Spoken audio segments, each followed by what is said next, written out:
I've moved to be a cinema specialist. Historically did full smart home work, but for the last 3-4 years, I guess, at least, maybe a bit more, just focused on cinemas. That's all we build now. A smart home to me doesn't necessarily provide this experience, that shared love that, you know, you can bring your family, bring your friends in and have this incredible experience. We wanted to bring that experience to people, and we think we do it well. And if we're good at it, let's focus on it, let's specialise in it. The client wanted kind of commercial performance, like commercial cinema performance as a minimum. That was kind of the line that was the goal.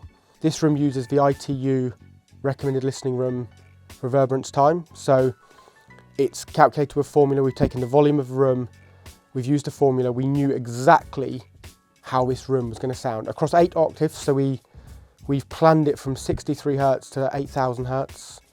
So as we build the room, we bring speakers, and we've got speakers that are site speakers. This room had a pair of 15-inch subwoofers and some speakers in it, and every single day, as product came in, as the walls came in, as fabric came in, every single day we remeasured the room to make sure the prediction was actually bearing true until they did exactly what we expected. During that build, we were able to bring that closer to ideal even than the target we'd allowed ourselves. So this room's really flat. It's really flat, perfectly in those standards, and it sounds great. If one person's here on their own watching a film, there is a preset that microphone taken middle seat, 100% weighting, perfectly calibrated to this seat. If anybody sits in either of these seats, we call up a preset that used different microphone readings, and we've rebalanced the whole sound to give a shared experience between 2 seats. That completely opened up how we create that experience, and I don't think anything else could have done it. When you first hear it, you don't know why it's great. It takes some understanding of the technical side, like why does this room sound better than any other room? You know it's better, but you don't know why until optimizers explain to you what it's doing, how it's doing it. It suddenly makes a lot of sense. You know, that the things it does, they're really important.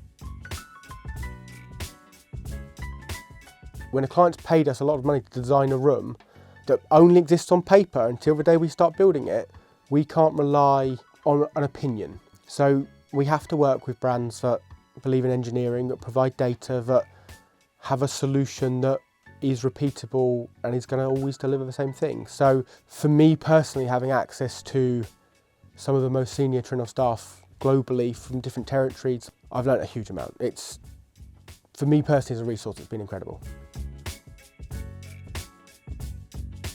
You know, there are so many films with that shock value, that jump shock that happens in horror films and in action films.